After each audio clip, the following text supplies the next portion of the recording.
بسم اللہ الرحمن الرحیم۔ السلام علیکم ورحمۃ اللہ وبرکاتہ۔ میرا نام ہے ندیم بٹ۔ میری طرف سے سوشل میڈیا فیملی کو خوش آمدید۔ یہاں آپ کا اور میرا ساتھ صحت، خوشی اور خود آگہی کے ذریعے اللہ رب العزت کی قربت کے باطنی علوم کا مطالعہ کرنا اور اس پر غور و فکر کرنا ہے۔ سوچا جائے، محسوس کیا جائے اور دیکھا جائے تو یہ اللہ کا فضل عظیم ہے کہ ہم محض غیب اور ورائے غیب الغیب سے قربت کے لیے آپس میں جڑے ہوئے ہیں۔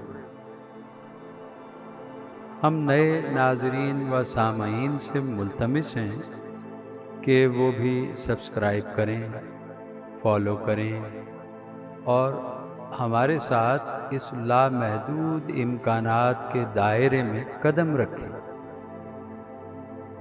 جہاں روحانی سرگوشیاں بھی رہنمائی کا سبب بن جاتی ہیں۔ اپنے باطن کو ٹٹولیں، لطائف یا چکراز کو روشن کرنے کی طرف متوجہ ہوں اور اپنی روحانی روشنی سے باطن کو منور کریں۔ آئیے ایک بات کو دہراتے ہیں، اور وہ بات یہ ہے کہ اس تیز رفتار متغیر دنیا میں اب یہاں کوئی یہ نہ کہے کہ بھئی تغیر تو اس دنیا میں بھی ہے، کیونکہ گزشتہ دنوں یہ بات ہو رہی تھی تو ایک صاحب کھڑے ہو گئے اور ایک محترمہ تو تغیر پر بہت بڑا لیکچر دے بیٹھی کہ کون سے عالم میں کتنا تغیر پایا جاتا ہے۔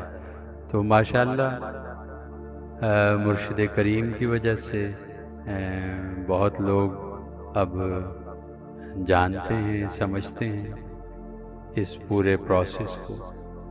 تو تغیر تو بہرحال ہے، عالم جنت میں بھی تغیر ہے، تو عالم سماوات میں بھی تغیر ہے، تو ہم عالم عرض پر ہیں تو یہاں بھی تغیر ہے، لیکن یہ تیز رفتار تغیر ہے۔ اب عالم جنت کا ایک دن اور یہاں کے 1000 سال، تو کتنا بڑا تغیر ہے۔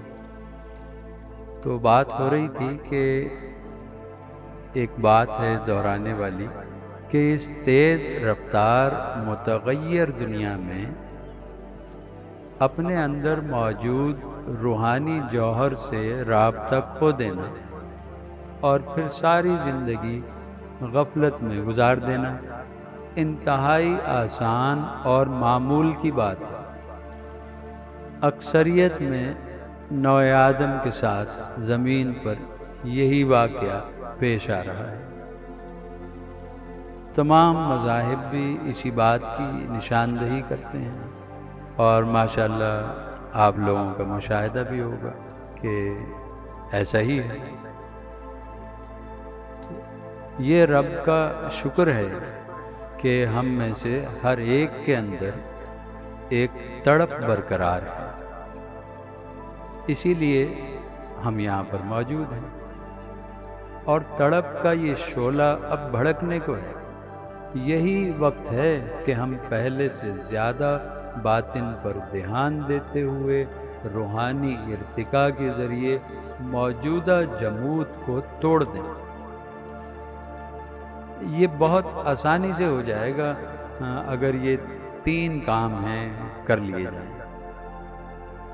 نمبر 1، شک اور بے یقینی کے بوجھ سے آزاد ہو جائیں۔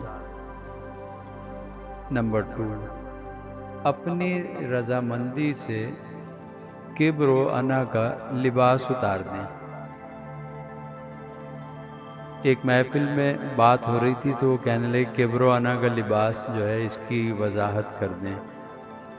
تو میں نے کہا کہ بھائی کوئی بڑائی محسوس کرتے ہیں تو اسے ختم کر دیں، یہی مقصد ہے کبر کا لباس اتار پھینکنا۔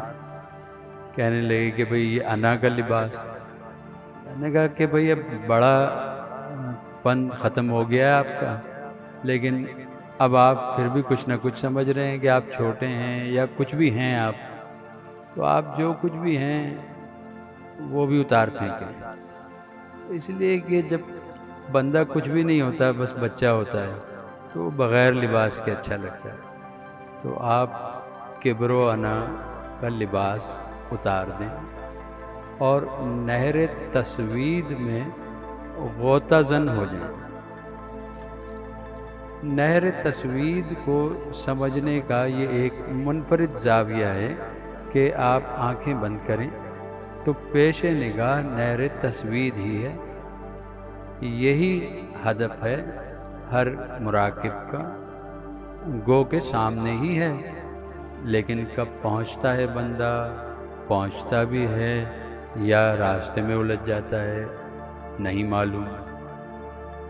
اگر اس طرح ایک منفرد اور آسان زاویے سے نہر تسوید، نہر تشہید، نہر تجرید اور نہر تظہیر کے لیے کم از کم 1 درجن کامنٹس آئیں تو میں انشاءاللہ اس پر ایک ڈیٹیل کے ساتھ ویڈیو بناؤں گا تاکہ ہم سب ان نہروں میں غوطہ زن ہو سکیں.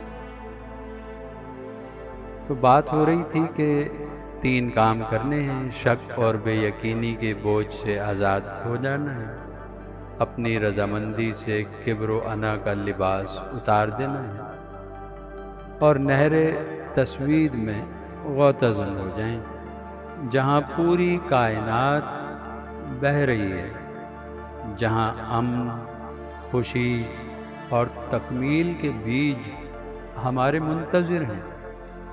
لطائف یا چکراز ہماری توجہ چاہتے ہیں. نہر تسوید کی خاموشی بھی اللہ اللہ کتنی مترنم ہے جہاں وضاحت خد و خال کے ساتھ ابھرتی ہے. جوابات ہاتھ باندھ کر خود ظاہر ہوا چاہتے ہیں. وجدان مقدس کمپاس کی طرح حقیقت کی طرف رہنمائی کرتا ہے. خواب تعبیر کے لیے مچلنے لگتے ہیں، معجزات اپنا ظہور چاہتے ہیں. یہ روحانیت مذہبی عقیدے تک محدود نہیں ہے، یہ ایک آفاقی زبان ہے. یہ دعوت دے رہی ہے کہ کائنات کی تال سے تال ملا کر رقص میں آ جائیے اور اپنے جسم میں موجود اسرار دریافت کر کے اپنی بیداری کو ثبت کیجیے. جزاک اللہ خیرا.